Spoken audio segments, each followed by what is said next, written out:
Olá família, boa tarde. Júlio Porto com você mais uma vez para falar sobre dependência química e a importância da família nesse processo tão difícil, tão doído, que traz tanto sofrimento.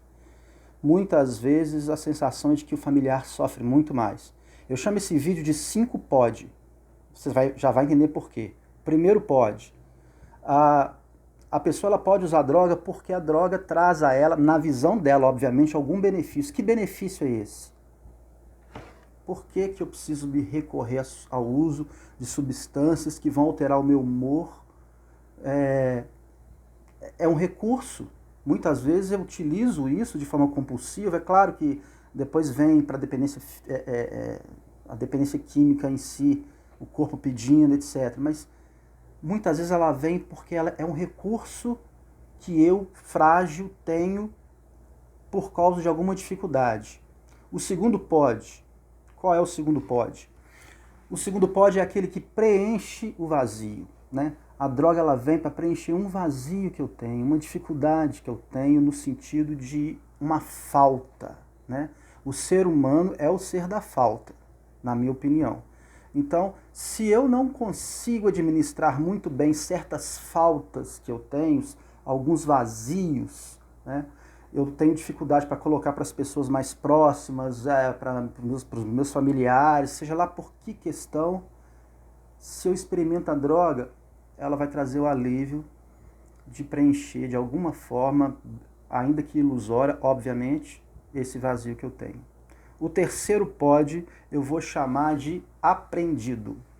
Então, o dependente químico, ele pode ter aprendido a buscar recursos para além da sua capacidade de pensamento cognitiva, ele pode ter saído para procurar recursos fora e aí encontrou a droga nesse contexto. E por que eu digo aprendido?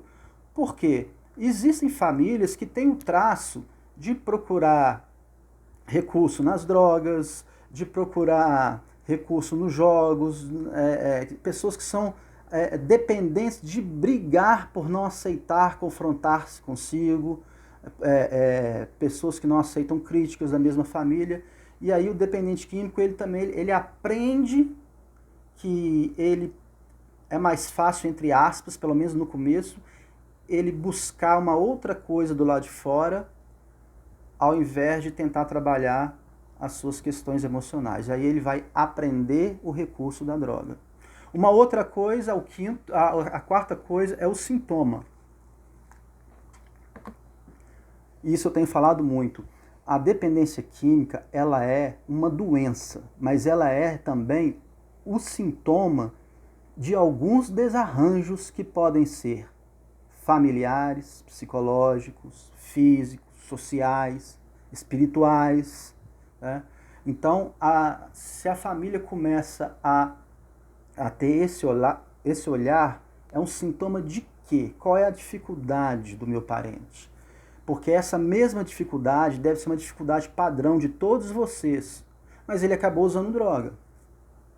E o quinto é uma questão também que tem muito a ver com o comportamento aprendido, que é o pode ser aprendido, né? Pode ser naturalizado. Então existem famílias onde a questão do uso de drogas, a questão de comportamentos inadequados, em vários sentidos, eles são naturalizados, né? Não se discute, não se impõe, a menos que, ou quando começam a trazer prejuízos, né? Traficante vem cobrar na porta, polícia, justiça. Então, o comportamento da droga, será que antes do seu familiar ele ser dependente químico, esse comportamento ele foi naturalizado? E eu vou para mais do que a droga, né? O comportamento naturalizado de deixarem todo mundo com as suas dificuldades, o bicho pegar, as coisas acontecerem. Ou seja, deixa naturalizar a angústia do familiar, deixa naturalizar os sofrimentos. E só depois, quando a coisa está refletindo seriamente no meu contexto familiar, eu vou começar a tomar atitude. Bom, essas questões elas são importantes você começar a perceber, porque através desses pontos, como eu tenho dito e eu defendo muito, e é por isso que eu estou aqui, a dependência química trabalhada na família trabalha o dependente e a família também. Basta ter sensibilidade, um pouco de paciência e aprender a ter uma escuta e um olhar por essas questões que a gente trabalha com vocês aqui. Forte abraço, até o próximo vídeo.